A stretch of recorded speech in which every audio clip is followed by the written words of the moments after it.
Sideline Squib. It's a long time coming. Steve, Andrew, what say you? This is the sideline, Funny, it's my time then. Put me in right now then. Squib, boy. This is the sideline, Funny, it's my time then. Put me in right now then. Squib, boy. This is the Squib, info stick up to your ribs. Chips be coming with that dip. Go ahead, put it to your lips. My oh my, that is delish. Victory gon' taste like this. Y'all bought that big ol' boat, but these boys built you a bridge. Sit down and take notes. If you want you a trophy. What's up, everybody, and welcome back to another episode of Sideline Squib. I'm your host, Steve Silvestri, back with co-host Andrew Lehigh, and we have a special guest with us tonight, coming all the way in from Wisconsin, Aaron Yakel, host of the Back Row Pack Show and the Fantasy Football Trenches. Aaron, how are you tonight, and thanks for joining us. Excellent. I couldn't be happier to be here. Let's get to some more football. Oh, yeah, I can't wait, man. It's Saturday night. College football is kind of going all day. I can't wait to go back and watch some of the games and actually dive into it. Andrew, how are you feeling tonight? Feeling good. Outside of the Mizzou Alabama score, everything's going well.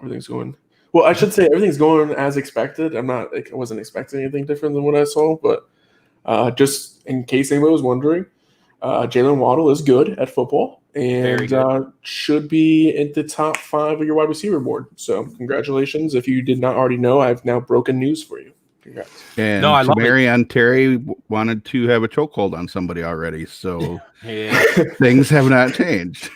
Yep, I like him too, man. I do too.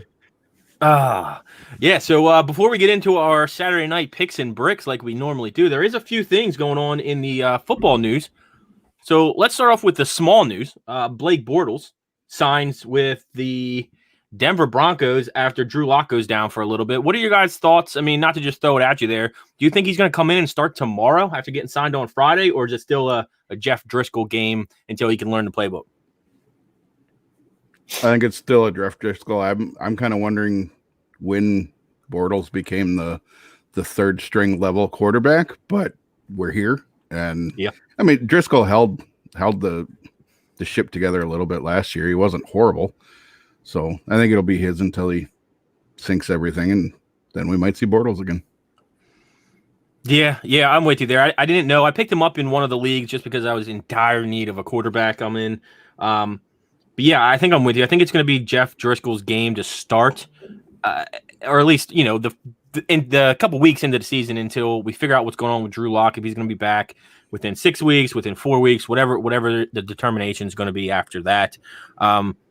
But what does this mean for the rookies on that team? To not that Drew Lock was that veteran presence, but now you're dealing with a backup and then a backup of a backup to try to get your career started in KJ Hamler, Jerry Jeudy, who's a little banged up, now taking on the number one role this week. Now that Cortland Sutton's out, you still have Noah Fant in his second year. What are you guys' thoughts on that? What do you think it's going to do to the rookies that are playing? For me, I mean, it would be tough to trust Driscoll out there in a starting lineup of any sort in fantasy football, unless it was like just DFS straight,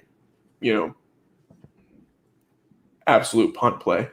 But for me, I think it's good for KJ Hamler because obviously Driscoll likes to air it out. That's been evident in his career, as is the second half of last week when he was kind of getting into rhythm.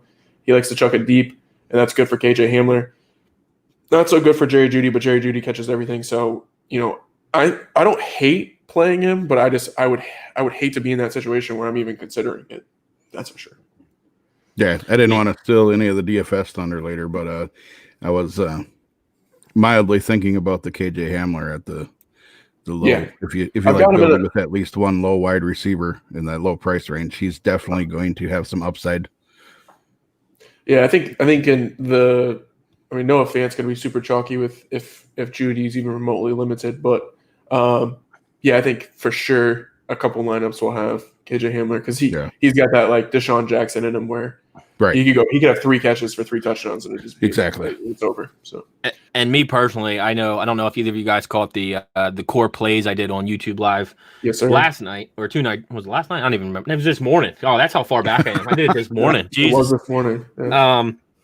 But yeah, I think you nailed it there, Aaron. There's gonna have to be that receiver, that low end receiver that's gonna score points, especially in a GPP. Maybe not so much cash, but you have 2 running backs on the slate. Miles Sanders and Austin Eckler that I touched on. If you guys haven't seen it, swing to our YouTube page, check it out. Those guys are going to probably be coming in at 85% owned. I mean, going against the Cincinnati Bengals and the Carolina Panthers, I mean, that's chalk all day. So everyone's going to have them. You're going to have to find those other players that are going to be out there. But DFS is for another time. Big news. Kind of what we've all been cringing and not hoping for. But the first positive COVID test for the NFL. Defensive back A.J. Terrell for the Atlanta Falcons. What does this mean for the game tomorrow or the players that are involved? I mean, for me, it's not like a practice squad player could do any less production than what the pass defense on the team already does. But to the serious part of it, what does this do? The test was, Andrew, yesterday? Yeah, it was. The test was on Friday. Yes, so yesterday. But that was before practice. They got the results back today, so they have to take another test. Obviously, they were going to take tests before the game on Sunday anyway.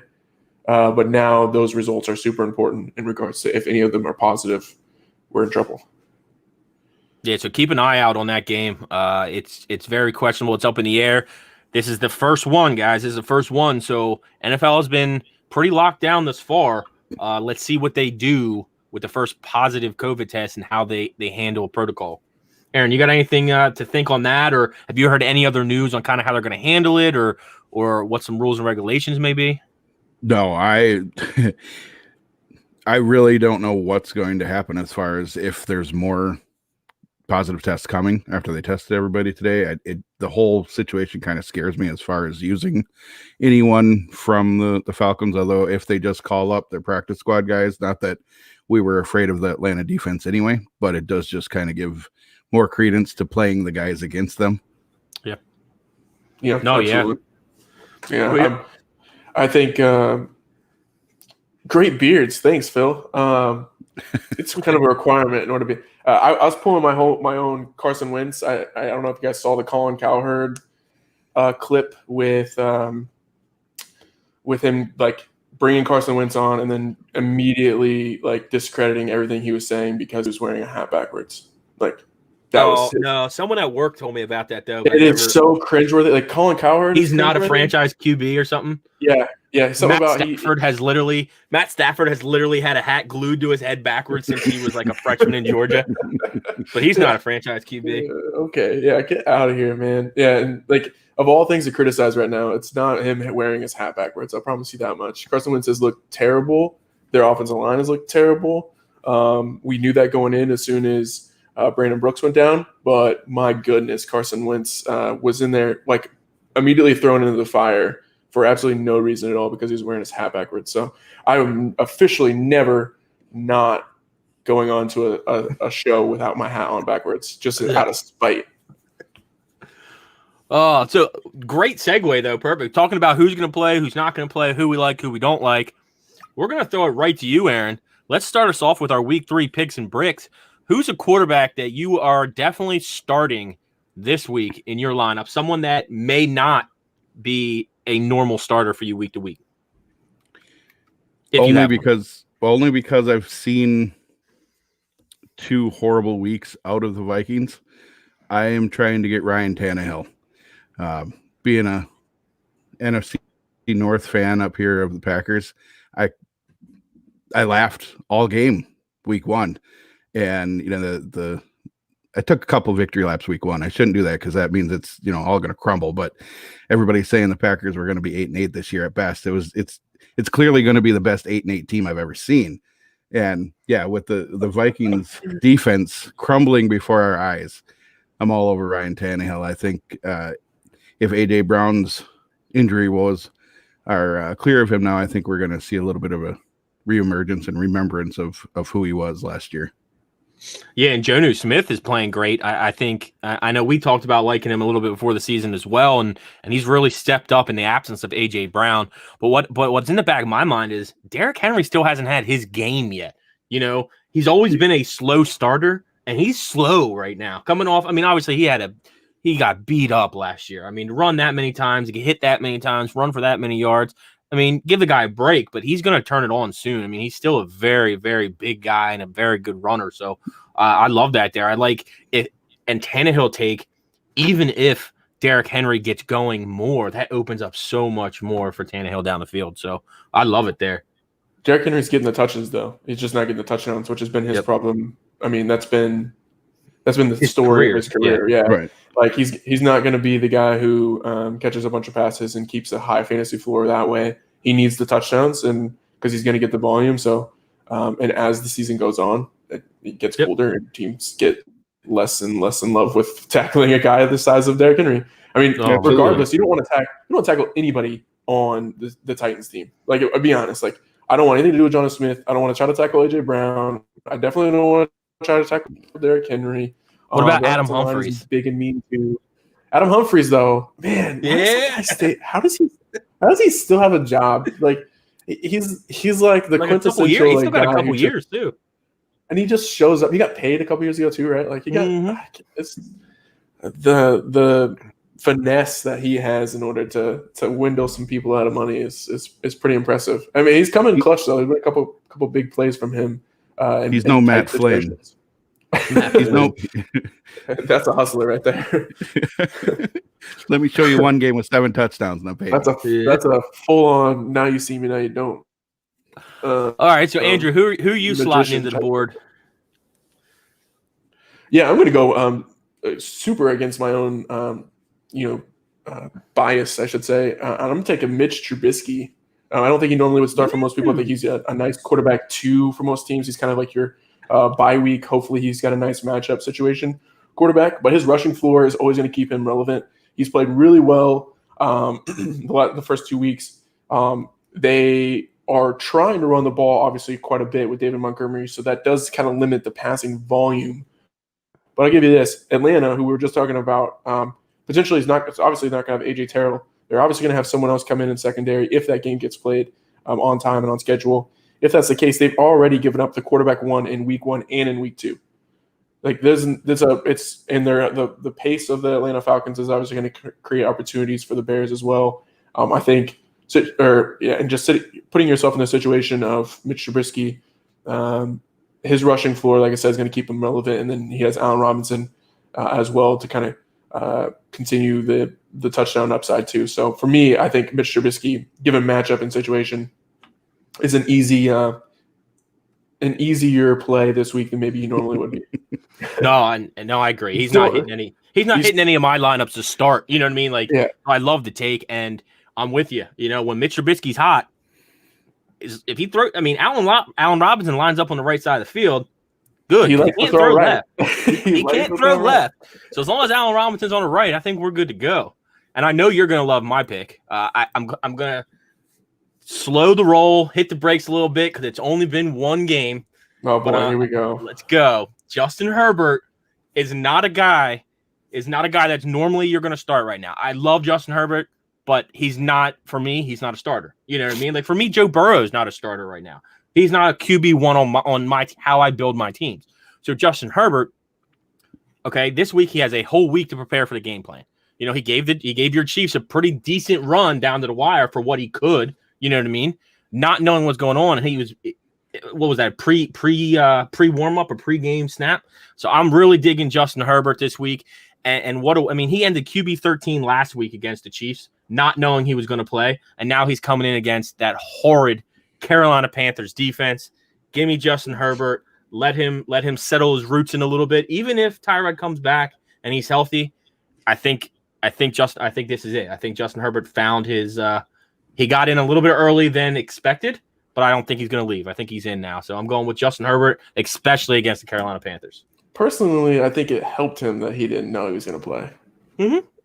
I think there was no chance for him to get nervous. There's even a mic'd up clip where he comes back in the sideline after his first drive, and they're like, "How was that?" Yeah, the best 15 minutes of my life. Yeah, because it almost reminds me of like what was that Drew Lock dancing and singing to like P Diddy or something on the that's what it almost reminds me of, like the young guy who's having fun and like that's I'm glad that he did that because he needs that. Yeah.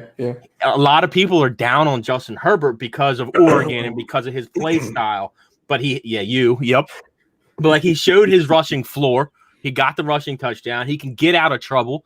He has a big arm. He just needs to be confident in his throws. And against this Carolina Panther defense, like I said, I want to pump the brakes. It's been one stinking game, but I just like his matchup this week against the Panthers. So I'm going to slot him in if I have him anywhere. My only fear for him is I think they have a good chance of winning it anyway. So I don't think he's going to have to be slinging it at the end. Mm-hmm. And I kind of think it's going to benefit Josh Kelly a little bit more just because I feel they're going to get ahead and they're going to be able to ride it out.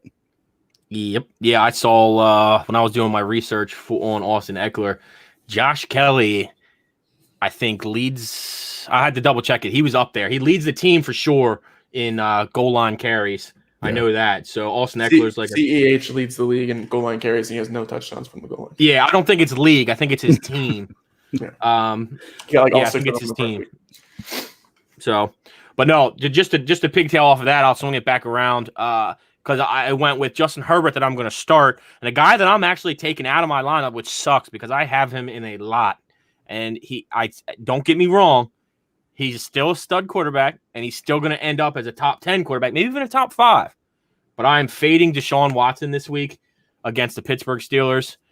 Granted, they faced Patrick Mahomes and Lamar Miller. And he's starting off as QB 17 to start his season. But now he's got to face the Pittsburgh defense they're turning around. It's almost like that steel curtain again, man. They're coming back. They are second overall in successful QB sacks, knockdowns, and hurries. And now they're facing off against the Houston Texans' worst offensive line in the league. So as much as he's going to be there, the wide receivers just aren't coming together. I don't like it. I don't like I don't like this week for Deshaun Watson. I'm staying away. I'm going to fade Deshaun Watson this week as my brick. I don't hate that. That was who my brick was last week. So I'm with you. And it was a much better matchup than it is even this week versus Pittsburgh. Not that Baltimore is any slouch, but you would expect maybe a shootout or something along those lines with Baltimore, and that didn't occur. That was one of the most boring games possible. For me, my brick this week, it honestly, I kind of saved a little bit, and I'll go ahead and wrap myself out. It would have been Ryan Fitzpatrick, but he balled out, so that was good. But for me, I think I'm gonna say my brick of somebody I would be benching this week. Not that maybe anyone's actually playing him, but I think I would fade Baker Mayfield this week if I was gonna. I think he's still startable. I think a couple people are still starting him. Yeah, I think people look at the matchup. I don't think he's startable this week. Yeah, I think people look at the matchup and see Washington and imagine, oh, they're a bad football team, and but they don't. I don't think that I'm speaking maybe to more the novice people, but that defensive line for Washington is legit. Okay, legit. They're playing hard. The whole team's playing hard. I don't know if I trust Baker to make good decisions while under pressure. And I know he's done really well under pressure. In this situation, I think I would fade Baker because he has one of those cluster of a bad game coming down the pipeline. I feel like, and I just feel like this maybe is the week to where it looks like a tasty matchup, like based on a macro look at it. When you really break it down, it's actually not that great of a matchup for a quarterback. No, I like it. I don't know where they stand on like the ownership and Kevin Stefanski coming over, and like I don't know how they stand on Baker Mayfield, but Nick Chubb and Kareem Hunt are the ones winning them games this year. You know what I mean? If they don't and people can lock them down, how scary could that team be with a Justin Fields? In the home state of Ohio, bring in Ohio State quarterback. It could be scary, but I like that as well. Aaron, who are you rolling with, or who are you not rolling with as your quarterback this week? If you hadn't said Baker, that's definitely the direction I was going. the was it the 7 or 8 sacks week 1 against that Washington front seven just would scare the crap out of me if I was a Brown fan. No, my other one that I don't know if it's just a personal bias of me, but I'm never really comfortable playing Goff, and he's got to travel all the way to Buffalo this year or this week. And the Bills aren't any slouch on their own on the defensive front, and Absolutely. I would steer clear, I think, from Goff and anything they're going to try to do over in Buffalo. Yeah, and being the number one pick in that year's that was what, 6 years ago now, I feel like. Same with Wentz. They just haven't really amounted. They had their seasons, don't get me wrong, but they're just not putting it all together. I mean, he has good weapons around him. He had Todd Gurley. He now has now they're running the ball more. They're tied with the other LA team in most rushes for the season. I just don't they're running the ball more. Jared Goff throws the ball at the quickest rate right now. He has the ball in his hand the least amount of time. So from a fantasy perspective, it's a good fade with matchup as well. And you got to imagine that the game's going to be quicker. The game will go quicker, played quicker because of how often both teams are going to projected to run the ball.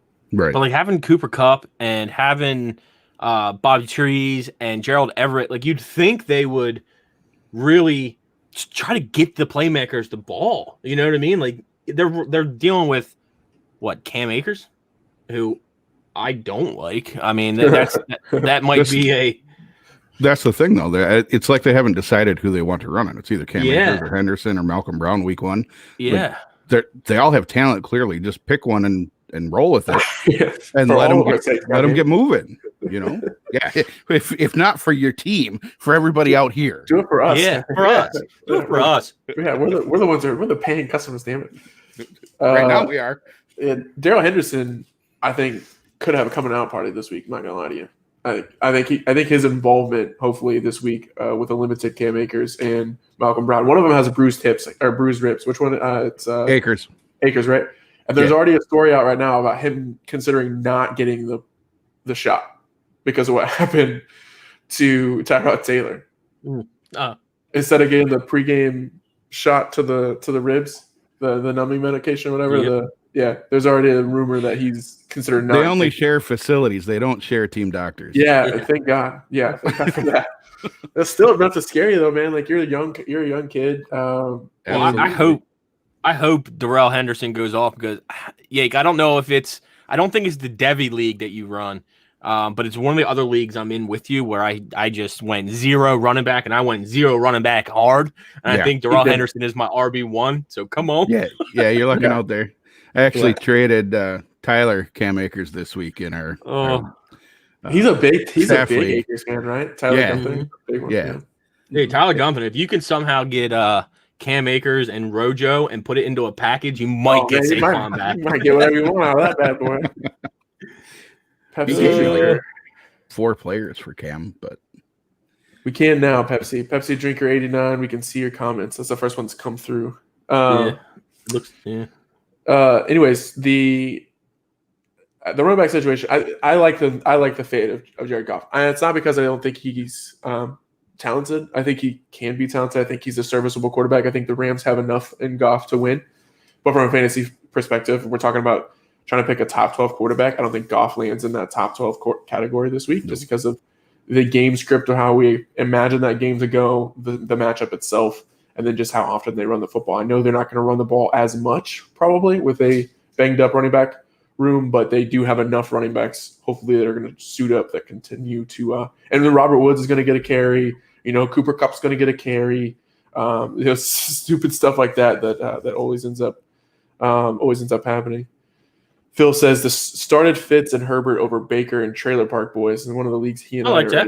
Yeah, I don't mind that. I don't mind that. Go All big right. or go home. All right, Aaron. So who is your pick at running back? Who are you going to slot in? Someone who normally won't hit your lineup or is a question mark running back by committee, if you have one of those, of course. Who do you like at running back for your pick this week? Not necessarily for those reasons and not because he's going to get an uptick in running. But my homer pick probably of the show is going to be get Aaron Jones, no doubt whatsoever, in your lineup this week. He's going to see his share of running, but he's going to get that uptick in the receiving if Adams definitely doesn't go. Yeah.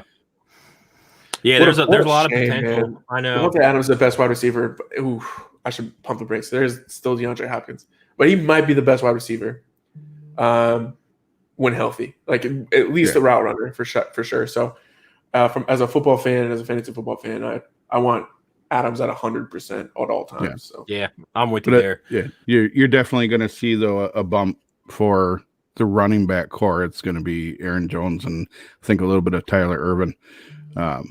But you know the Lazard and MVS are going to get theirs, but you're not going to get the share that Adams would in any one person. Did you probably have more information than any of us do?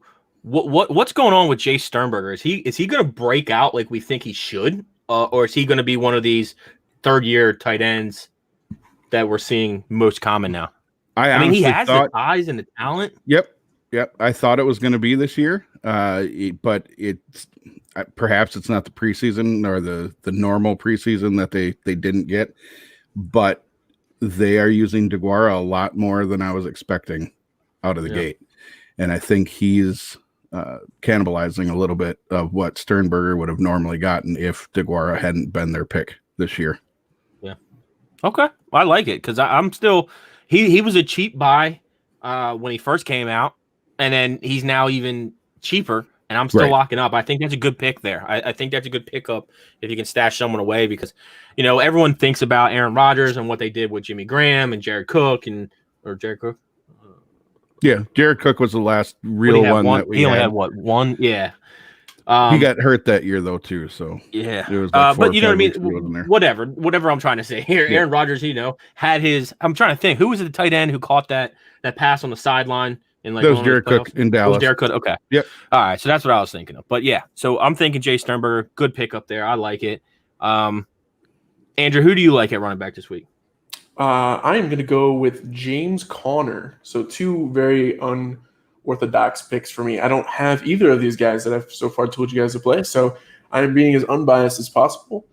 James Conner is the guy I'm telling you to play here this week. He has 4.6 yards per contact, or after contact per rush this year, only trailing Kareem Hunt, who has far less rushes at the bar. Rushes, not touches, obviously. So for me, I think James Conner versus Houston, we're beating up on Houston a little bit early on in the year, but rightfully so, man. That team, they gave it away. This is the problem. The team has nothing going for it outside of Deshaun Watson. I'm surprised he signed a deal, to be honest, and just try to abort ship, but he did. And outside of that, though, that team is flat garbage. Brandon Cooks, when he can stay on the field at all, is actually good, but that's so far few and far between now.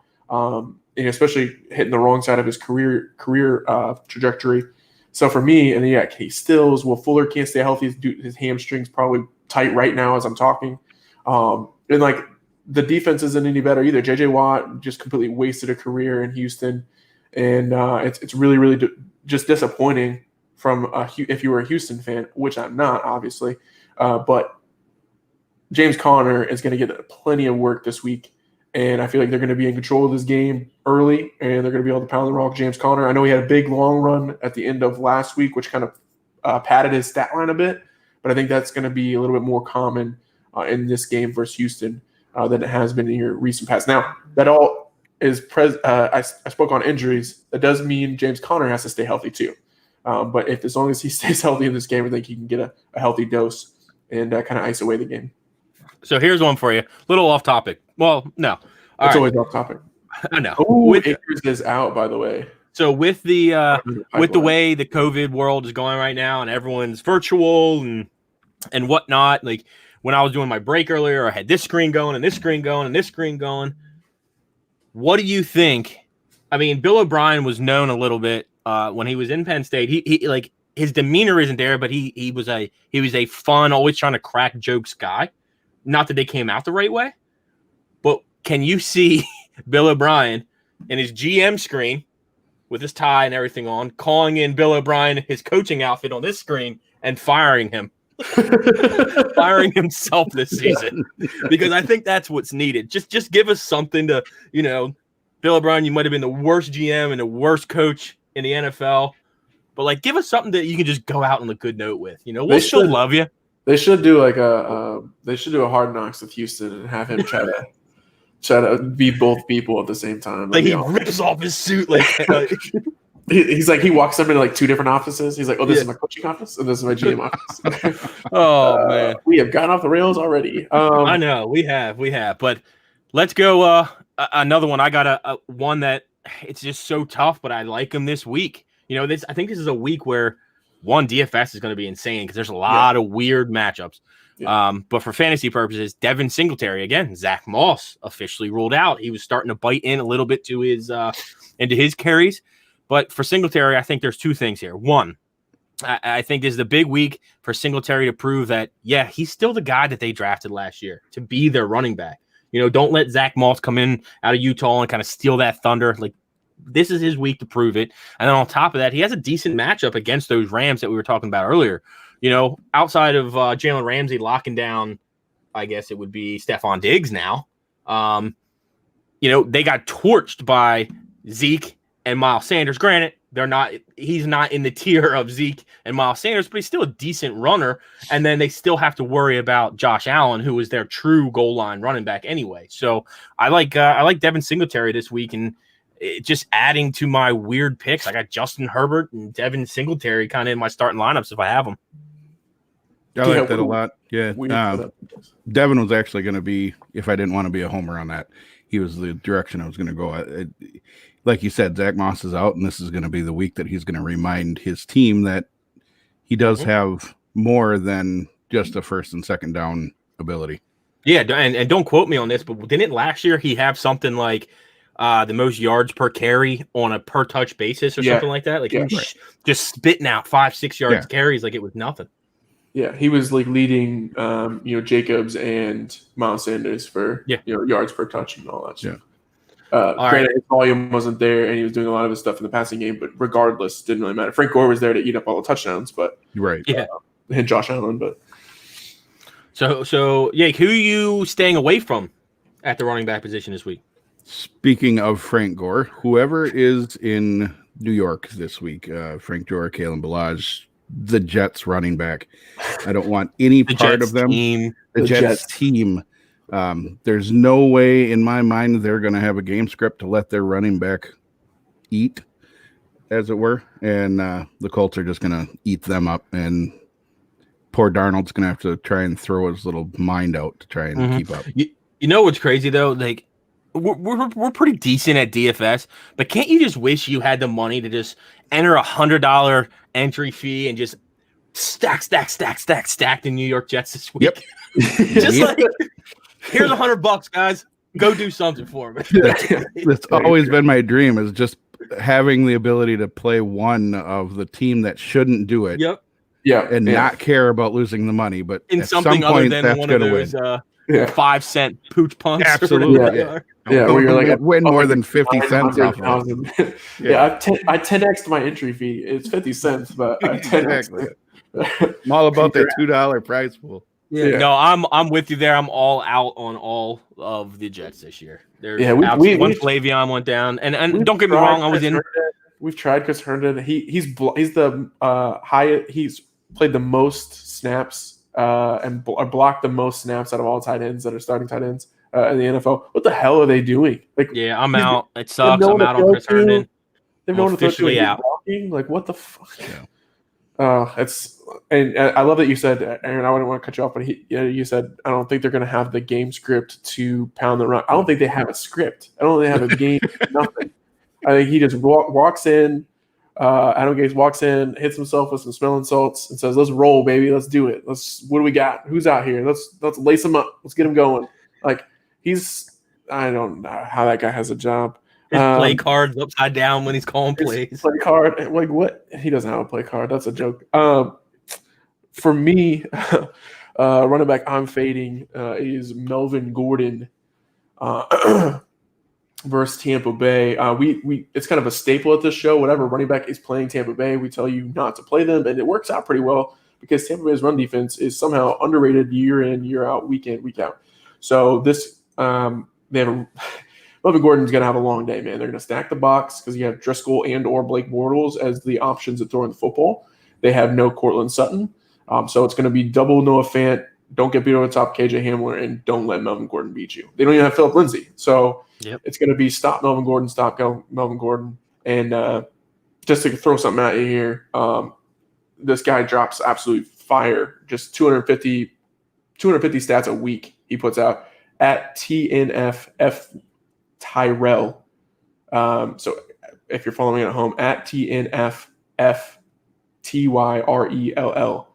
Oh, that's a true north. That's a true north up in Canada, right? Yeah. Yep, he puts out for RotoWire. He put out Melvin Gordon's team had the highest running back target percentage in 2019, excuse me. But his new team in Denver has the second lowest in 2020, which is on pace for about 1/3 of his old 2019 team in running back targets. Not getting the volume. Now he's playing a tough matchup, and there's no one else. Like, they know who to stop. So for me, it's like if you have Melvin Gordon even considering it, you got to be really thin in the running back position, which some teams are right now without CMC and Barkley. The teams I have those guys on, I am super thin because I didn't need to load up at the position. I had a guy who could score two running back positions worth of points. Right. So in those situations, Melvin Gordon might be an option. I just would lean another way if it could. If he's a flex option for you, I'd find another flex.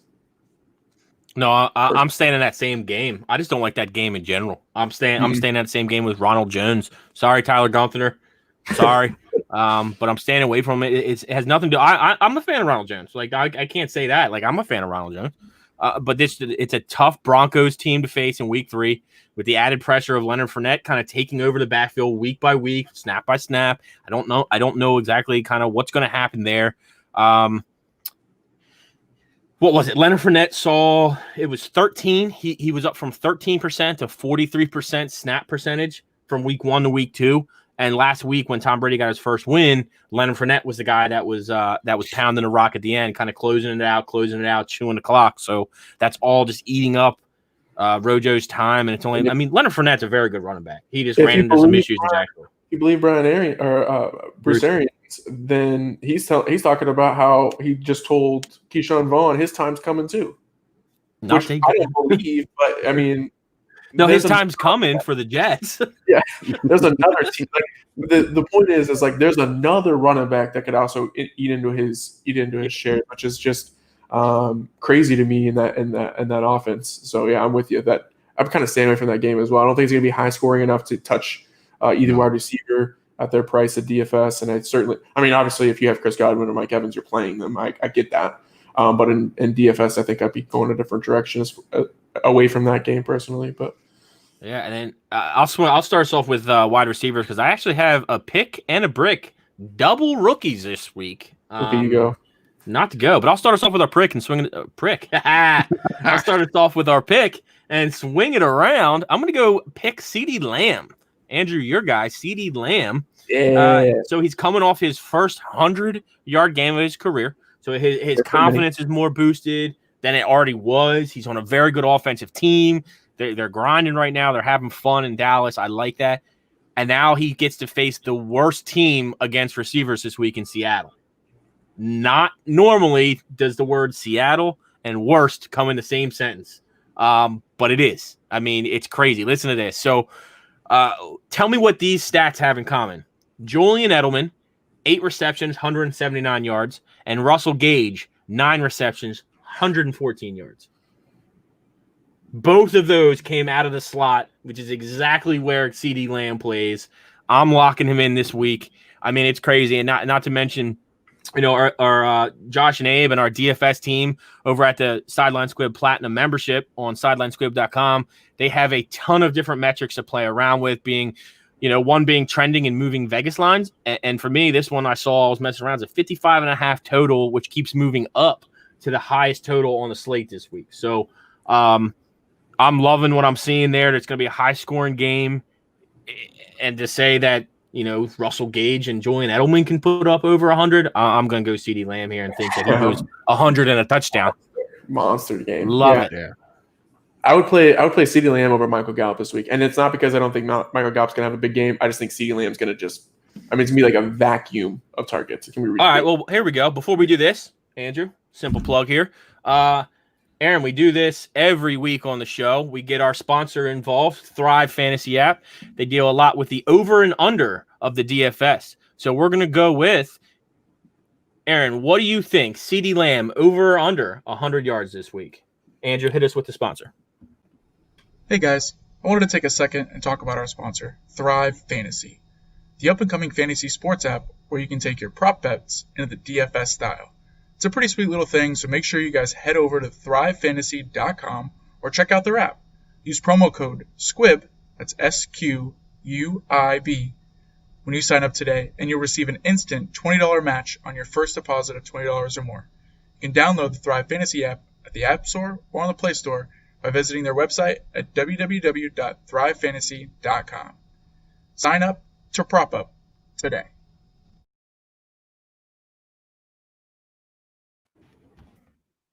All right, on the clock. Aaron, what do you think? Over or under 100 yards for CeeDee Lamb this week? Over. I like it.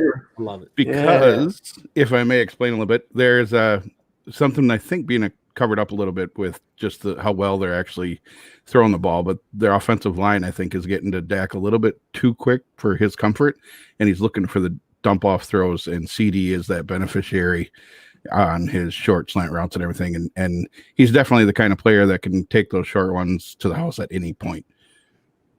No, I like that. That's a good point you brought up, because someone who, normally doesn't watch, for the common eye, when you're watching a game, you're watching the ball. If the ball's going here, that's where you're watching. If the ball's going there, that's where you're watching it. What you just touched on there is how the defensive line is getting pressure to Dak. Okay, yes, you can see that Dak has, you can see that Dak has the ball, okay? But when he throws it, your eyes are following the ball. Right. Seeing that he's under pressure, seeing that he's getting hurried, one of those unfamiliar stats that's actually out there, hurrying the quarterback. That's a good point, and I love that you touched on that, because a lot of people don't understand that, we, with quotation marks, look at the game a little different sometimes when we're not just enjoying the game in general.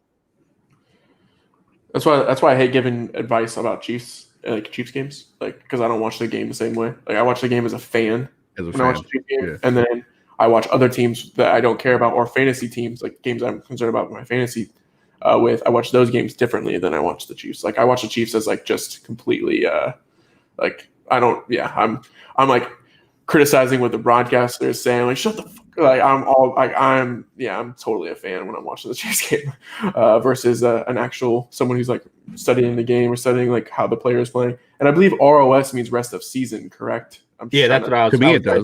Yeah.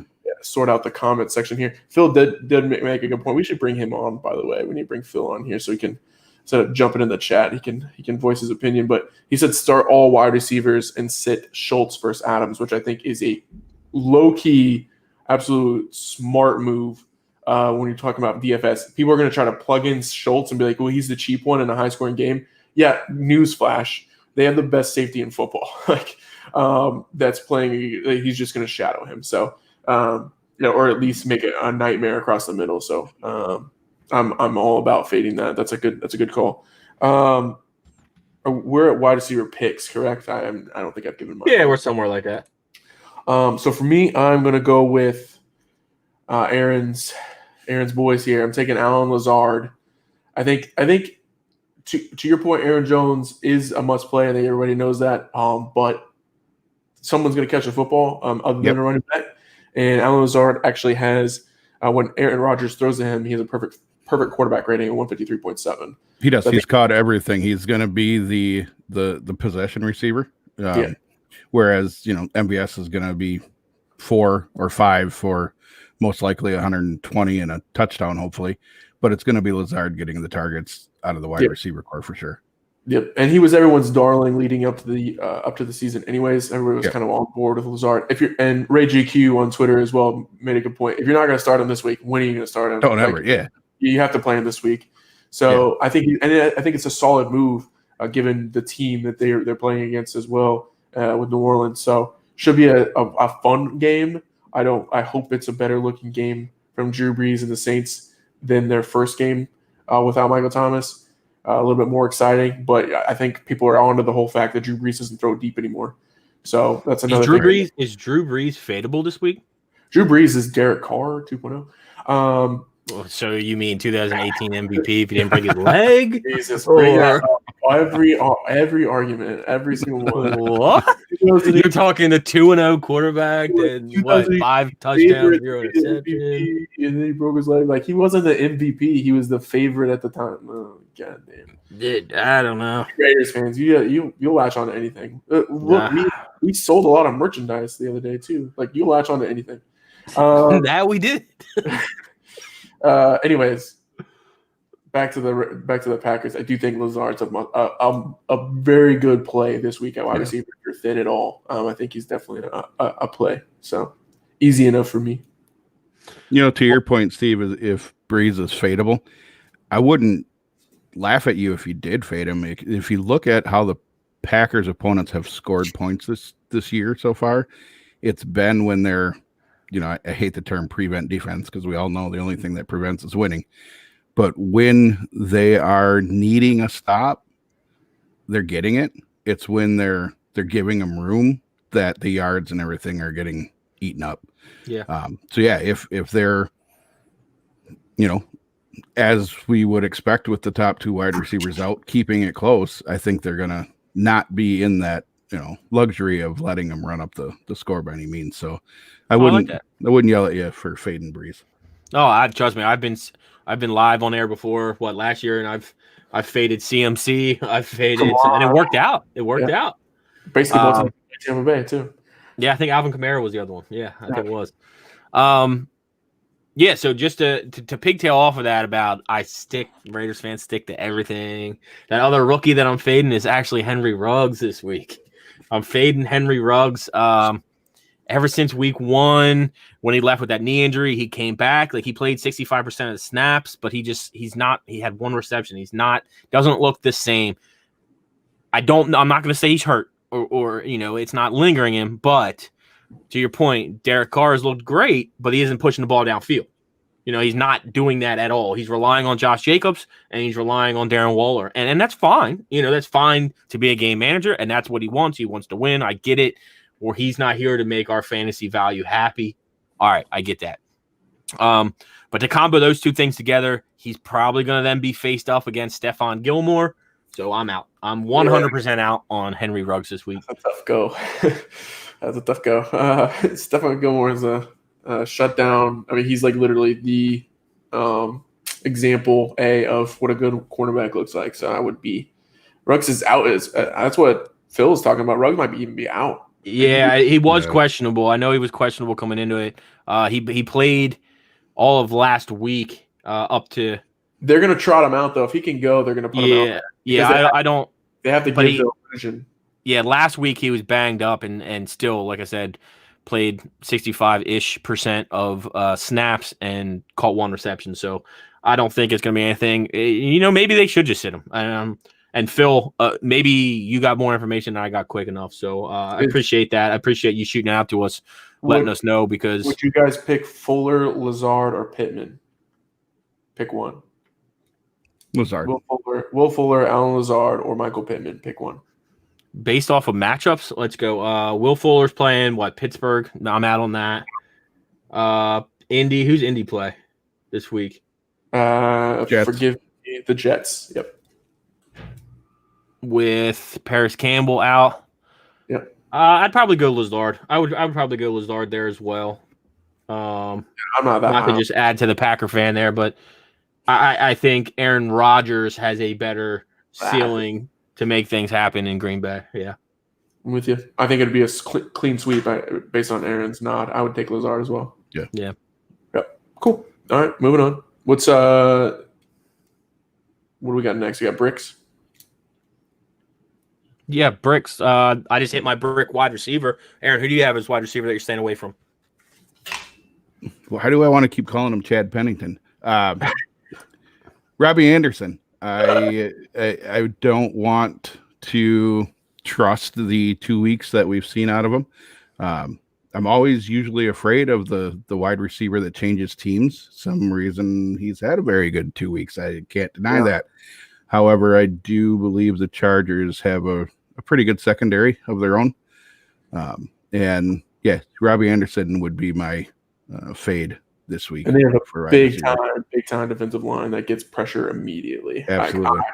I wouldn't want anything to do with anybody who's running deeper routes. I know Rob Anderson took one to the house on an under route. I get that, right? But I would trust that he's going to find Curtis Samuel and DJ Moore before he finds Robbie Anderson. Yeah, totally with you on that. My brick at wide receiver. Speaking of speedsters, guys who try to break it up over the top, not had a good first 2 weeks of the year, so I'm probably not breaking any news here. But I'm not playing T.Y. Hilton this week. I know the matchup is sweet. He gets the Jets. Yay, go attack it. But I think they'll rely on Jonathan Taylor. We have Michael Pittman we've already talked about here as well. And I just don't believe that T.Y. Hilton is in the cards here for a big day. He's had numerous drops, which is uncharacteristic of him, sure. But I do think that that's something to keep an eye on as well. And I just don't think the score is going to be I mean, he's going to have to get all the touchdowns if he's going to be the guy to bring back some value. So for me, I think I'd be sitting T.Y. Hilton this week. I think there's just more upside elsewhere. And for me, a lot of times, that's how I make my decisions. Like from a weekly start to sit basis, it's cool to have a cool floor and all, but at some positions, I'm willing to take the risk of guys that are going to have a higher ceiling versus a higher floor. I just have that FOMO in me where like I hate the idea of having someone sit on my bench and score more than 3 players that I started, and I could have won that week and just not even worried about the rest of everyone. So. For me, I like to take a little bit more upside. And like T.Y. Hilton, although he normally has a very nice floor, I think in this new quarterback situation, as well as how he's played the first 2 weeks, I don't feel safe enough with his floor to sacrifice the upside I would normally have it with another wide receiver. So fade for me. No, I like that. I like that as well. And before we get into tight ends, we're getting close to that 50-minute mark here, guys. I want to just give a shout out, as you guys see in the ticker below. If you guys are looking for a trophy, we're coming up on that part of the season. Hopefully, you guys already put that into your commissioner fees, and you're getting that set up ahead of time. But if you're looking for a trophy or a championship belt, swing over to TrophySmack.com. Use code SQUIB. That's SQUIB. Get yourself a $60 championship ring for free. Flaunt it. Do whatever you want with it. At $60, set it up for another league. That's what I did. You know, I run one league that takes a trophy, and I run one league that takes a ring every year. So you put the two together and get trophies for both. So I want to thank our partners over at TrophySmack.com. Or you could get one of these.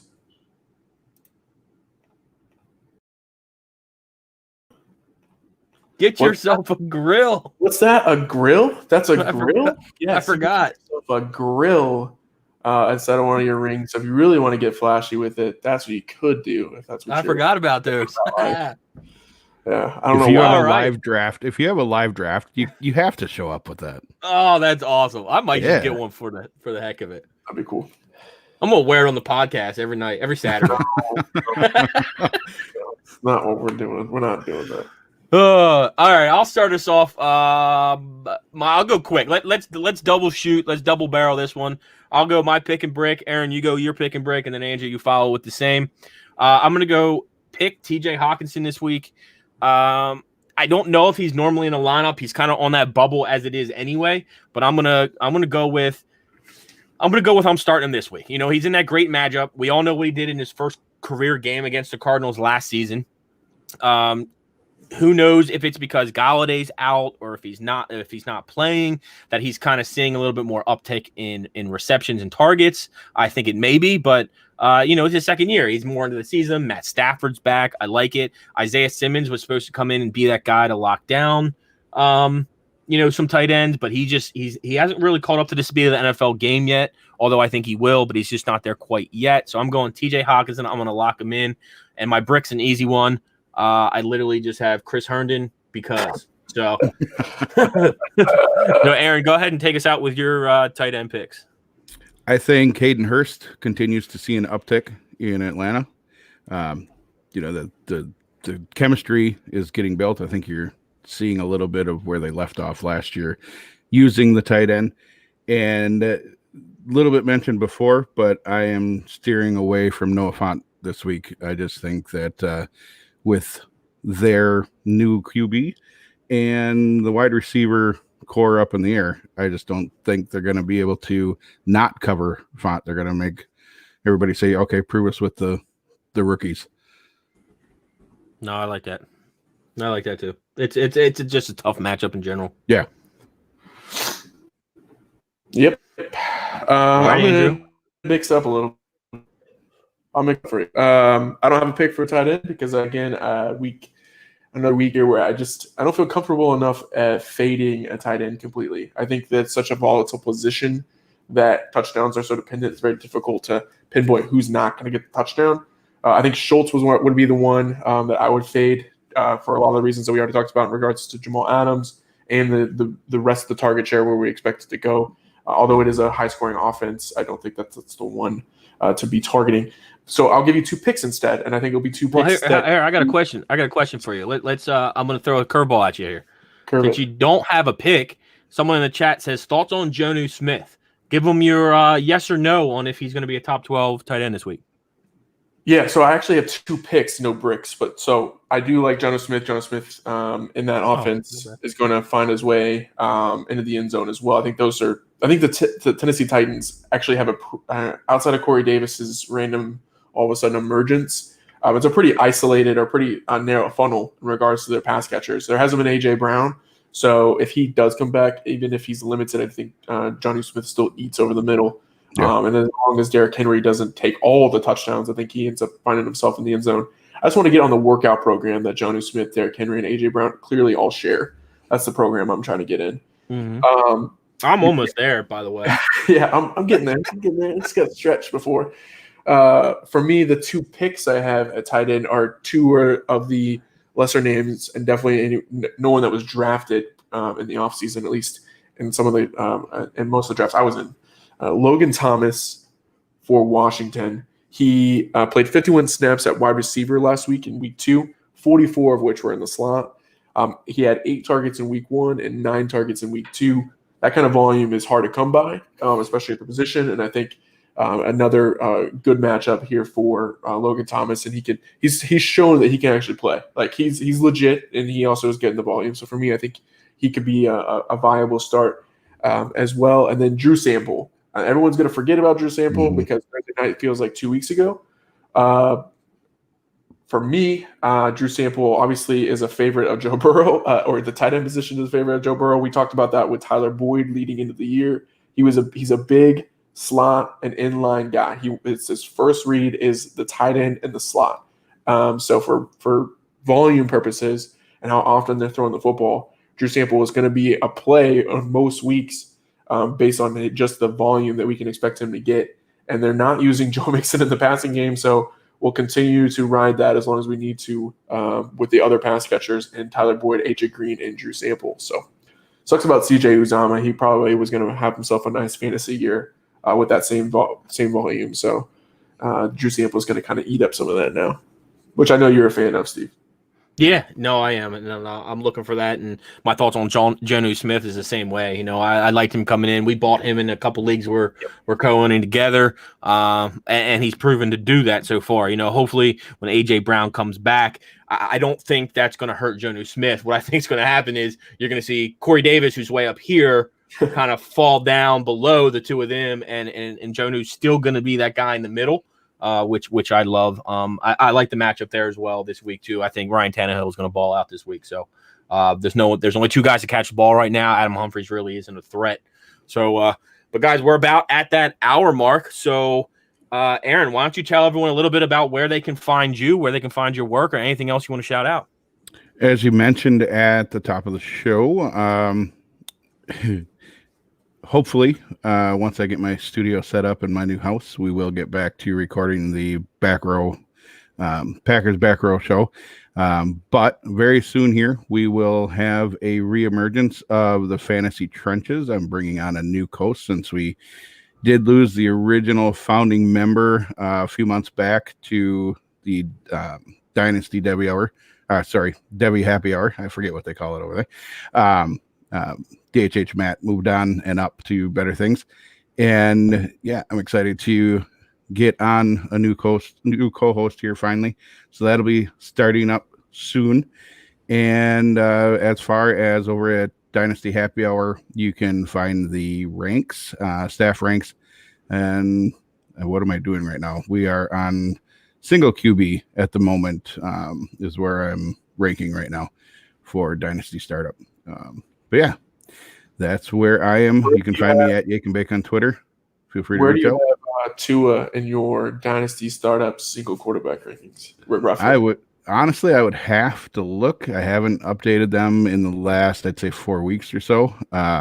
But coming in, I'm always on a full startup. I'm still a draft QBs late. Let everybody else fill him up. So he was probably, without looking, right around the Ryan Tannehill area. Okay. Which, that's as far as, youth versus Tannehill getting up there. But yeah, right in that area if I, without having them in front of me. Yeah, gotcha. I didn't mean to put you on the spot there, but I've always kind of like a gauge here on where some people are on Tua. I think he's a must buy right now. So yeah, absolutely. And actually, speaking on Tannehill, my quick thought on Jonnu Smith, it was either in rookie draft or right after. I traded your boy Kelsey for Jonnu and CeeDee Lamb, and everybody laughed at me when it happened, but I am loving it the first 2 weeks. I'm starting Jonnu until the rails fall off there. So yeah, I definitely like him. No, I like that. I mean, in Dynasty, there is still age to be put in factor. I know Kelsey is pressing that on pressing the rules on that when the cliff is happen, but you got to get out when you got to get out. I only have Kelsey in one Dynasty league, and I get hit up probably once a week for some ridiculous. Oh yeah. And I'm just like if I had him in other places, maybe I would make that move. But this is the one place I have him. I'm just not gonna move him. I like him a lot. He's obviously my boy. So, Steve, what do you got? You got anything pressing? I know you just finished up your break on the other before we hopped on here. So I know you're ready to go. Yeah. No, that was a long break there. We did a baseball break, but nonetheless, thank you, Aaron, for joining us. Thank you all, everyone in the chat who was really hanging out and giving us some good content and some questions to answer for you. Hopefully we helped you out there. For all of our guys' work and all of our team's work, swing over to sidelinesquib.com. Check out all of our articles, content, podcasts, videos, DFS, anything you're looking for. We have it over there. And anything that you can't find, you can always reach out to us on Twitter, Andrew at DoerDynasty and myself at Sideline Squib. And like always, thank you for joining us, and we'll see you next week on the Sideline Squib.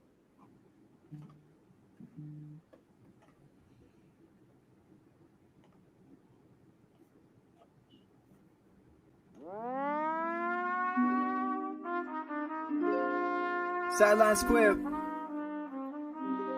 It's a long time coming. Steve, Andrew, what say you? This is the sideline, Funny, it's my time then. Put me in right now then. Squib, boy. This is the sideline, Funny, it's my time then. Put me in right now then. Squib, boy.